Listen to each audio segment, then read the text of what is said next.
igihe Yesu yarimo aganira n'abigishwa be yarabegeye maze abaza ikibazo kivuga ngo mbese umwana w'umuntu nagaruka ku isi azasanga kwizera kukiri mu isi? Yesu nubwo yabaje iki kibazo ariko nanone muri Matayo 24:37 ndetse na 38 yahise atanga igisubizo ubwo yavugaga ati nk'uko mu minsi ya Nowa byari biri niko no kuza k'umwana w'umuntu bizagenda. Muzasoma neza ko abantu bo ku bwa Nowa baragiye basayisha mu byaha ibyaremwe ngo Imana yararemye kugira ngo biheshe icyubahiro, baragenda babikoresha mu kwinezeza ndetse no guhazira ryabo kugeza ubwo batangiye no gufata amategeko y'Imana bakayagira nkaho ntacyo avuze, batangira no guhakana Imana ku mugaragaro ndetse baragenda basayisha mu byaha byose bibaho, baragenda binjira mu busambanyi, ibyangwa n'Uwiteka byose baragenda barabikora kugeza aho umwuzure waje bose ukabarimbura. Mbere yuko twinjira mu mibereho yuko abantu nabo ubwo Yesu azaba agiye ku ukuntu bizaba bimeze, turabanza twinjire gatoya mu mibereho yabo ku bwa Nowa ukuntu byari bimeze. Iki cyigisho tugiye kuganira kiri mu gitabo cy'abakurambere n'abahanuzi, icyigisho cya 7 kivuga ngo umwuzure, uturutse ku paji ya 63.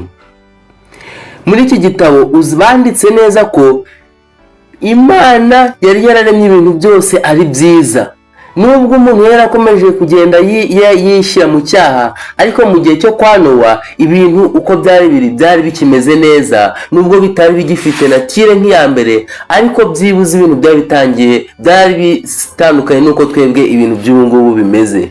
Uzasoma neza ko icyo gihe ibiti byareraga neza, aho uzasanga ko imbuto zareraga mu gasozi habaga ari ibiti byiza, inyamaswa zari zikiriho zimeze neza, ndetse muzasoma neza ko barindaga bahinga bakeza nta mvura iguye. Mu yandi magambo byeraga ari ikime gusa kibikoze.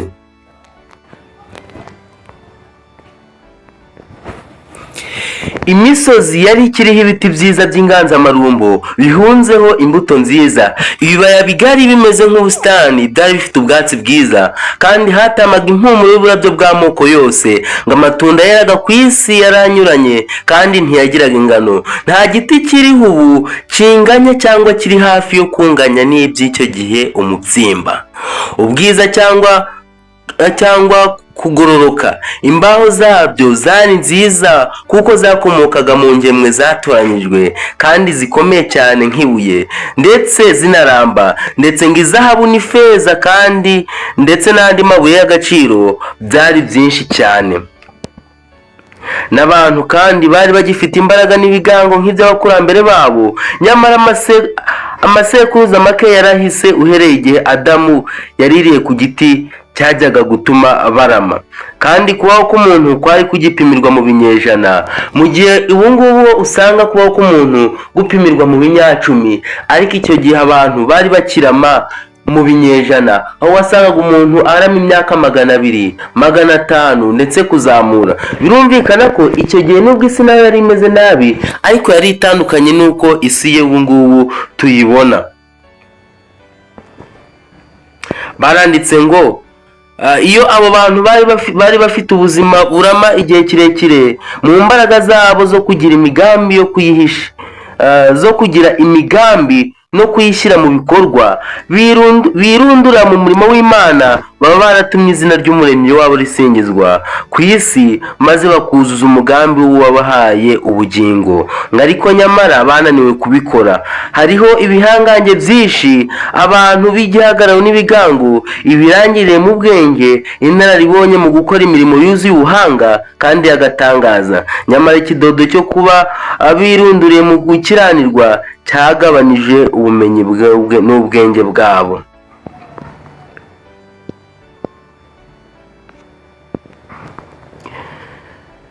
Turasoma ngo Imana yarahaye abantu babayeho mbere y'umwuzure impano nyinshi kandi z'igiciro, ariko bazikoresheje bishyira hejuru ubwabo, maze zibahindukira umuvumo kuko arizo barangamiye aho guhanga amaso uwazitanze, maze bagiraga umwete wo kubaka amazu meza bakoresheje izahabu, ifeza n'andi mabuye y'igiciro, bakihatira kurushanwa kurimbisha aho batuye bifashishije ubuhanga bwabo mu bukorikori.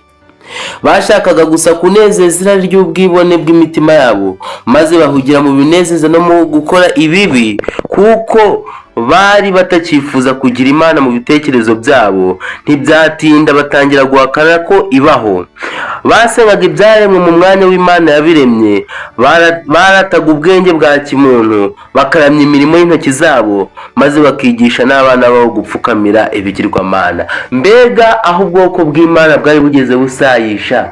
Mbega aho bari baratangiye noneho no kwimura Imana bagasenga ibigirwamana, bagatangira noneho no kuramya ibigirwamana, bakaremya ibyaremwe aho kuramya Imana yabiremye. Iki ni ikintu gikomeye cyane. Mbese iyo twitegereje mu minsi ya none, ibi byo ntabwo biriho.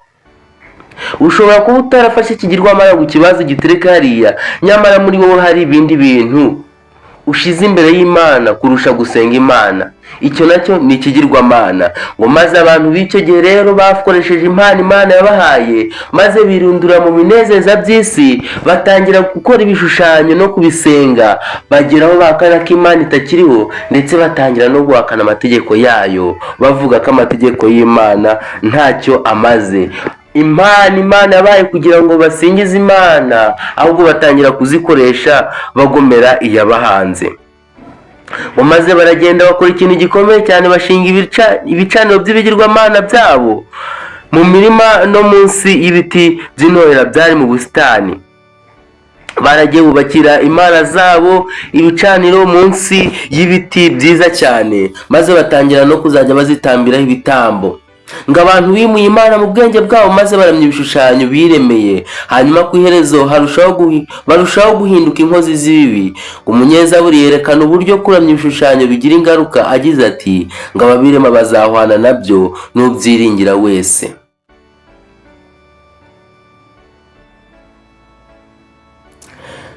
Ni ikintu gikomeye cyane, aho usanga abantu b'icyo gihe baratangiye gufata ibigirwamana, bagatangira kubisenga aho gusenga Imana yabaremye.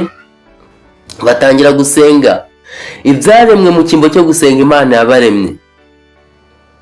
Ngo ariko umunyezaburi we yaranditse ngo urema ibishushanyo wese ndetse n'ubiramya azahwana nabyo. Ibi rero Imana byaragiye bibabaza cyane, ngo maze abantu b'icyo gihe ku bwanwa baragenda biyuzuriza igikombe, umujinya w'Imana uragenda uruzura, maze Imana ibitura ibyo bakoze.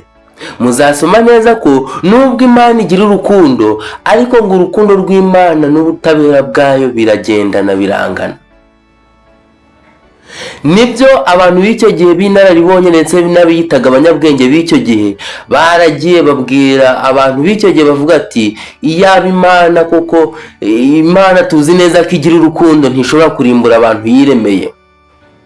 Maze kuko bari bazi ko Imana igira urukundo kandi koko idashobora kurimbura abantu, maze baragenda ubwoba barabushira, maze batangira noneho gusayisha mu byaha kurusha mbere.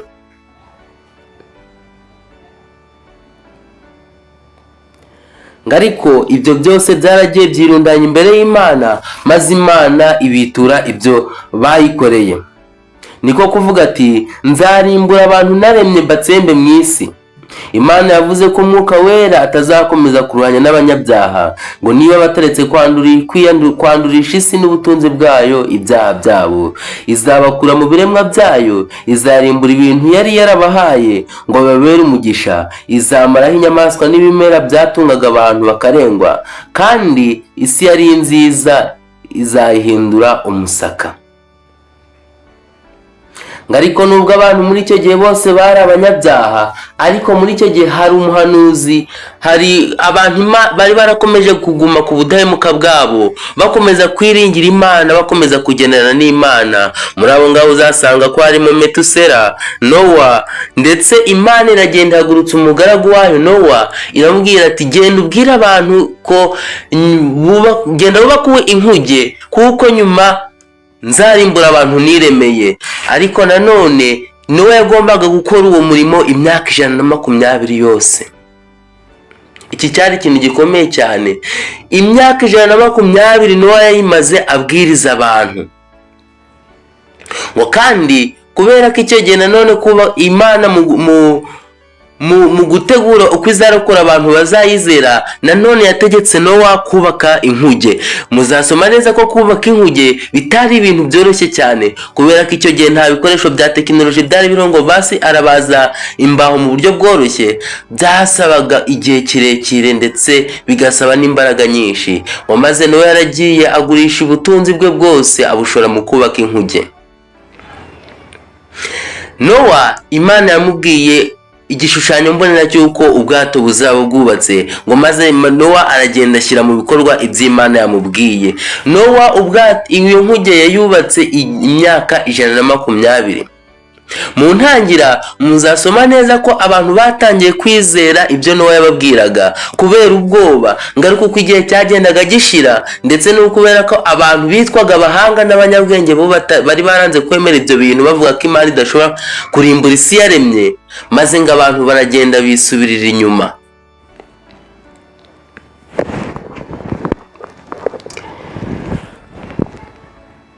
Baranditse ngo kwizera niko kwatumye Nowa atinya Imana, maze amaze kuburirwa nayo iby'ibitaraboneka, akabaza inkuge yo gukiza abo mu nzu ye, ngo niyo yacishije iteka ry'abari mu isi, aragwa gukiranuka kuzanwa no kwizera. Baranditse ngo ubwo Nowa yatangaga ubutumwa bwe bw'imiburo ku bisi, iyi mirimo ye yahamyaga ubudahemuka bwe.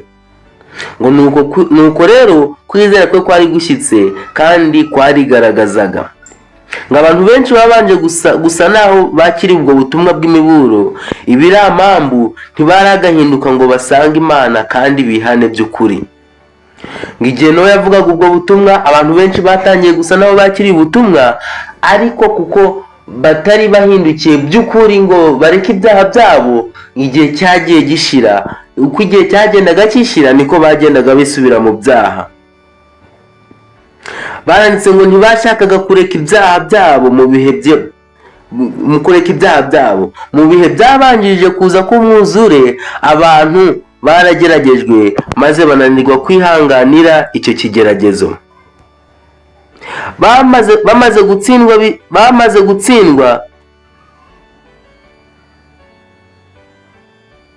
Bamaze gutsindwa bitewe no kutizera kwabo, bisubira mu nzira zabo za mbere, ngo maze bahinyura ubutumwa bwiza. Bamwe baranyuzwe ndetse bajyaga kwemera ko uko kubura, ariko harimo benshi bamwamaganye ndetse babuhindura urw'amenyo, kuko bari bayobowe n'umwuka umwe, bituma nabo baba nk'abandi, maze ngo banga irarika ry'imbabazi, maze bidatinze baba bamwe mu bari ku ruhembe rw'abakobanyi kurusha abandi. Kuko nta bantu basaya mu byaha cyane ngo bamere nk'ababanza kubona umucyo, nyamara ntibashake kwemezwa n'umwuka w'Imana. Aba bantu bari barakiriye ubutumwa ariko babwakiriye bw'igice, batabitewe no guhinduka kwa nyako. Bageze inyuma bisubirira mu byo bahozemo, ariko noneho ngo kwinangira imitima kwabo kurusha uko bari bameze mbere. Ibi ngibi hari mushobora kubyumva igihe nk'umwizera wari warasanzwe yarakiriye Yesu ariko by'igice, uwo muntu maze bigasa naho koko yari umuntu w'Imana, iyo asubiye inyuma kugira ngo usubire kumubyutsa biragorana cyane, kubera ko iyo ugiye kumwigisha arakubwira ati nta kintu ufite cyo kumbwira kuko nta na kimwe ntazi. Niko rero byagendekeye aba bantu, bageze inyuma basubira inyuma, ariko noneho baragenda guhindana kwabo ndetse no kwinangira imitima byabo byikuba kurusha ubwa mbere.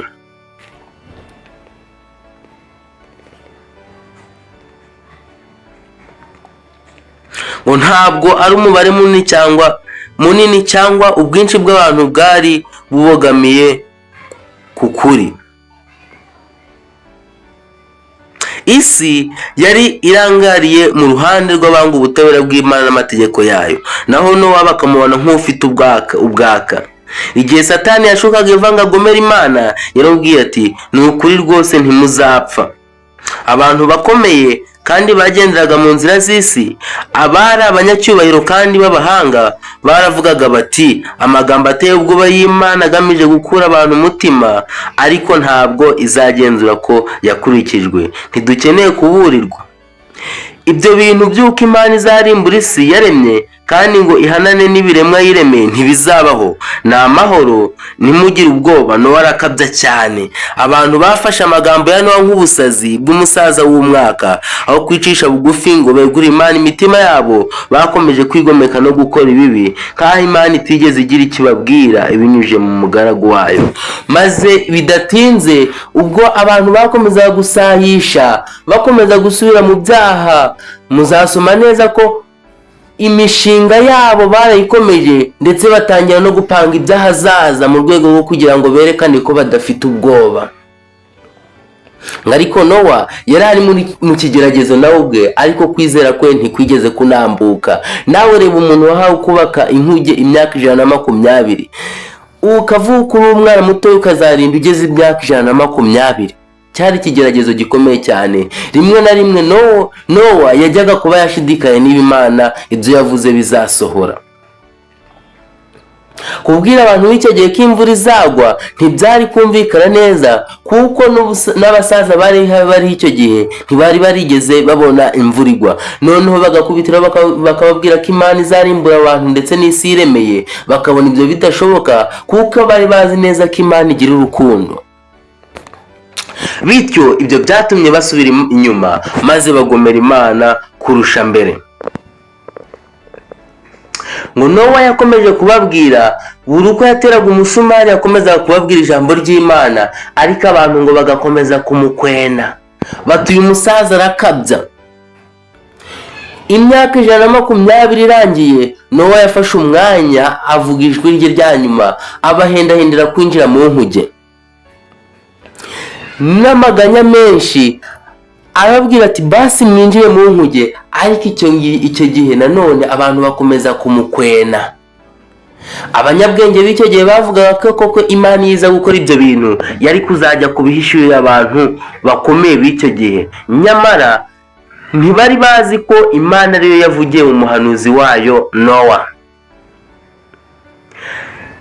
Igihe abantu bari banze kwinjira mu nkuge, maze inyamaswa zo mu gasozi zo zaje kumva ibyo Nowa yavugaga, maze inyamaswa zo mu gasozi zinjiye ebyiri, maze mu zitazira hinjira inyamaswa 7.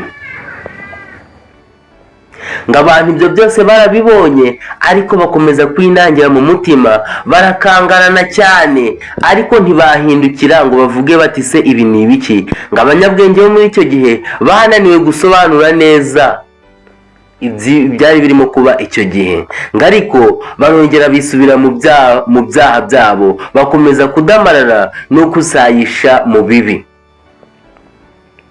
Ngo muri iyo minsi 7 yakurikiye imyaka 120, muzasoma nanone ko cyari ikigeragezo kuri Nowa, kubera ko Nowa yinjiye mu nkuge azi neza ko imvura igiye kugwa, ariko iyo minsi 7 irinda ishira imvura itaguye.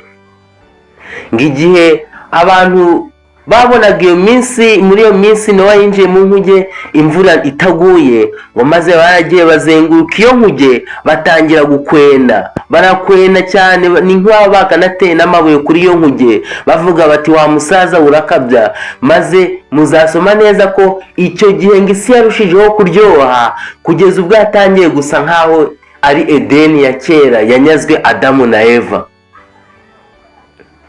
Ibyo ngibyo niko bizagenda no mu kugaruka kwa Yesu. Muzasoma neza ko isi izarushaho kuba nziza, iterambere rizagenda ryiyongera, abantu bidamaraye batekereza ibyahazaza, ariko ngo icyo gihe niko umwana w'umuntu azahera ko akaza. Ngo icyo gihe rero no ku bwa Nowa isi yarushagaho kuryoha, kugeza ubwo isi yatangiye kuba nk'aho ari Edeni ya kera. Ngo izuba ryavaga nk'uko bisanzwe, ngo abantu bakabo imyaka yo mu gasozi ikera neza, ngo maze abantu bakabona ko ibyo Nowa yavuze bitazigera bisohora na rimwe. Ngo Nowa nawe yari ari mu ushungurwa, ubwo yari ari mu nkuge abonye imvura itaguye, ariko n'abantu bakomeza gukwena mu madirishya y'inkuge. Ngo ariko igicu kivuye mu ijuru cyaraje maze gikinga urugi. ngo maze habaye ikimenyetso kidasanzwe ubwo urwo rugi rwajyaga gukingwa n'abagabo benshi ndetse b'abanyamaboko babonye urugi rwikinga ubwarwo. ngo ariko abantu ibyo ntibabyitayeho. maze bidatinze ngo baje kubona mu kirere hahise hahinduka hasa umukara cyane, ngo inkuba zitangira gukubita, imirabyo irarabya, ngo abantu batangira kugira ubwoba. baravuga bati ahari ntiwasanga ibyo Nowa yavuze bigiye gusohora. maze bagwa mu kayubi. batangiye kubona ibyo bibwiraga ko bitari byo, batangira kubona neza ko ibyo Nowa yajyaga babwira nyamara byaba bigiye gusohora. ngo icyo gihe urusaku rw'abantu basakuza ndetse n'urw'inyamaswa ngo rwarushaga cyane urusaku rw'inkuba ndetse n'imirabyo byahindaga icyo gihe. ngo icyo gihe humvikanye urusaku maze abantu barasakuza cyane. ababyeyi baragenda bafata abana babo babazirikira ku nyamaswa z'inyamaboko ngo zibazamure zibajyane ku misozi miremire. ngo maze nabo ubwabo baragenda bizirika ku nyamaswa ngo zibazamure hejuru. maze bidatinze ngo batangiye kubona ibitonyanga by'imvura biremereye byikubita ku isi. ngo maze baragenda babona imigezi itarigeraga irenga ku nkombe yagendaga umujyi umwe, imigezi iratangira irenga inkombe iza ku butaka. ngo abantu b'abanyambaraga batangiye kurira ibitare, abandi burira ibiti birebire, ariko ibyo byose byari ubusa kuko ibyo biti byagezeho biraranduka. maze muzasoma neza ko amasoko y'ikuzimu yadudubije, maze n'imigezi n'amazi yo hejuru aramanuka. ngo amazi y'ikuzimu yarazamukaga akazamura igitare akakizamura hejuru cyane, maze kikongera kikikubita hasi kikongera kigasubira mu butaka. ngo abantu bakomeje kubona ukuntu ibintu bari baragiye birunduriramo, baragiye bubaka amazu meza y'amabuye y'igiciro. ngo ariko ibyo bintu byagiye bisenyuka babireba. ngo maze ibiti ibiti by'imbuto biragenda biranduka babireba, imyaka yo mu gasozi iragenda igwa hasi. ngo maze n'ibicaniro bari barubakiye ibigirwamana bisenyuka babireba. maze ubwoba butaha mu mitima yabo batangira kurira imisozi hejuru. ngo abanyembaraga nanone bagerageje kwinjira mu nkuge ku mbaraga, ariko kubera ko iyo nkuge yarubakanye ubuhanga ntibashobora kuyinjiramo, ndetse kubera ko urugi rwari rwakinzwe na marayika ukomeye ntibashoboye kwinjira mu nkuge. maze baragiye bazamuka imisozi cyane bagera ku misozi isumba iyindi. bakomeje kugenda babona amazi atagira ingano adendeje ku isi, ngo babone inyanja itagira iherezo iri ku isi. ngo icyo gihe nanone inkuge nayo yaragendaga kubera imiraba ikikubita ku mabuye. ngo urusaku rw'inyamaswa zari ziri mu nkuge ngo rugasakuza cyane. nabo bari mu igeragezo bavuga bati natwe ntabwo turi bucike ibi bintu. kabone nubwo bari mu nkuge, ariko kubera uburyo inkuge yikubitaga ku mabuye, imiraba yikubita hirya no hino, maze bakavuga ati natwe dore kurimbuka kwa muntu natwe ntituri busigare. ariko kubera ko iyo nkuge yari ihagarariwe n'abamarayika, ngo abo bantu bakomeje kuba bashikamye, ndetse n'inyamaswa zo mu gasozi kugeza aho umwuzure nanone wagiye ugakama. amazi yaragiye arazamuka cyane agera hejuru arenga imisozi, inkuge iragenda ireremba hejuru y'amazi. icyo gihe Nowa nubwo yamaze imyaka 120 yose abwiriza, ariko hihanye Nowa n'umuryango we. abantu b'icyo gihe bose bararimbutse babitewe no kutumva. muri iki gitabo cy'abakurambere n'abahanuzi nanone baranditse ngo abantu nanone bakimara kubona ibyo byose birimo kuba, muri bo batangiye gutekereza bihana bya nyirarureshwa, ngo ariko batihanye bya nyabyo, kubera ko ngiyo Imana iza nanone gukuraho icyo gihano, n'ubundi bari gusubirira mu byaha byabo kubera ko batari barigeze bihana by'ukuri. abantu b'icyo gihe barimbuwe no kutumvira amategeko y'Imana, barimbuwe n'uko bagiye bagafata ibyaremwe Imana yari yarabahaye ngo bihimbaze, maze batangira kubisenga aho gusenga Imana, maze kubera kutumvira Imana kwabo baragenda bikururira akaga ndetse bitubaviramo no kurimbuka. Ariko nubwo abantu bari bameze uko nguko, ndetse n'abantu b'icyo gihe bakaba babwirwa neza ko isi nayo izarimbuka, ariko abantu barakomeje baradamaraye, ntibitaye ku iherezo ryabo. Abantu bakomeje gukataza mu by'isi, bakomeje kwishakira ubutunzi, nyamara ntibitaye ku iherezo ryabo. Ngo nyamara nabo kuri icyo gihe cya Nowa, ngo nabo igihe bari bibereye mu binezeza by'isi, ngo nibwo umwuzure waje ukabatungura.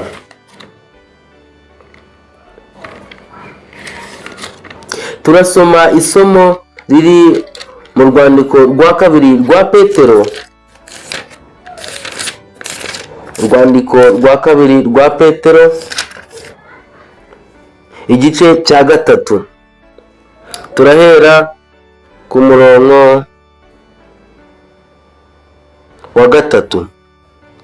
Mubanze kumenya, geranditse ngo mubanze kumenya iki, yuko mu minsi y'imperuka hazaza abakobanyi bakobana, bakurikiza irari ryabo, babaza bati isezerano ryo kuza kwe ririhe?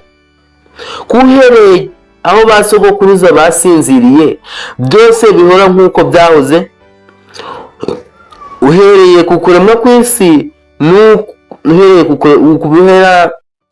ngo bihora nk'uko byahoze uhereye ku kuremwa kw'isi, nuko bibagiza nkana yuko ijuru ryahozeho uhereye kera kose, n'isi yakuwe mu mazi ikazengurukwa nayo kubw'ijambo ry'Imana, ari byo byatumye isi ya kera irengwaho n'amazi ikarimbuka. Ariko ijuru n'isi bya none, iryo jambo niryo nanone byabibikiye umuriro uzatera ku munsi w'amateka, urimbure abatubaha Imana. Ariko bakundwa, iri jambo rimwe ntirikabasobe, yuko ku mwami Imana umunsi umwe ari nk'imyaka 1000, n'imyaka 1000 ari nk'umunsi umwe.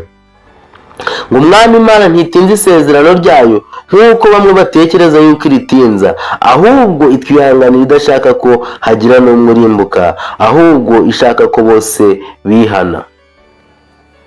Aya ni amagambo nanone Petero yanditse avuga ati abantu nanone bakomeza kwinangira bavuga bati isezerano ryo kuza kwe riri hehe, ngo kubereye kera ko basogokuruza ko ibintu byari bimeze ariko na n'ubu ngubu bikimeze. Ariko bakirengagiza yuko mu gihe cyo kwa Nowa naho iyaremye amazi ari nayo nanone yategetse amazi akarengera isi y'icyo gihe. Ariko nanone twebwe ntabwo tuzarimbuzwa n'amazi, ahubwo tuzarimbuzwa n'umuriro. Ariko nanone nubwo Nowa yabwirije imyaka 120 yose, kugeza ubwo abantu nawe barakiriye ubutumwa batangira gusubira inyuma bavuga ko ibi bintu bitazaba bakurikije igihe bari bamaze babwirwa ibyo bintu, ngo nabo ubu ngubu niko bakomeza kubivuga, batekereza bati ese basogokuruza kuko twabasanze ariko bivuga ariko na n'ubu ngubu bikimeze, mbese hari ibyo ngibyo bizaba? Nyamara ngo umwami Imana ntitinze isezerano, ngo ahubwo itwihanganira idashaka ko turimbuka. Reka muri aya masaha buri muntu wese asaba Imana imwongereye kwizera. Reka muri aya masaha buri muntu wese afata umwanzuro bigishoboka none, kabone nubwo waba uri hagati y'abantu batizera, kabone nubwo ari we muntu wenyine waba uhagaze hagati y'abantu basa naho bagukwena, kubera ko nanone Nowa mu bantu b'icyo gihe yasaga nk'ari wenyine wizeye. Abantu bese barazaga bakamuzenguruka bakamukwena bavuga ati wa musaza we ibyo uvuga ntibizabaho. Natwe rero tugomba guhagarara dushikamye, kabone nubwo isi yose yabitureba ivuga ko ibintu bitazaba, kubera ko nanone Imana ntitinda isezerano ryayo. Ibyo yavuze bitinde bitebuke bizasohora. Icy'ingenzi rero ni ukwizera ndetse tukarushaho kwiyunga n'Imana, kugira ngo ubwo umunsi wo kugaruka kwa Kristo uri kurushaho kutwegera uzasanga amazina yacu yaranditswe mu gitabo cy'ubugingo. Mbifurije kuzataha ubukwe bw'Umwana w'Imana. Mbifurije nanone kuzasiga iyi si y'imiruho tukigira mu isi aho tutazongera kugira ibibazo, tukigira kubana na Data wa twese. Ibyo reka bibe ibyifuzo bya buri muntu wese, kuko tubisabye tubyingingiye mu izina rya Yesu, amen. Dusenga Imana. Data wa twese, Imana idukunda, habwa icyubahiro. Katugushimiye ko waduhagarikiye nk'Imana ubwo twanyuraga mu ijambo ryawe. Ijambo tumaze kwiga rero rigiye kuba iryo kuduca urubanza, ahubwo ribe iryo kudutera iry'ibyiringiro, kuko tubisabye tubyingingiye mu izina rya Yesu, amen.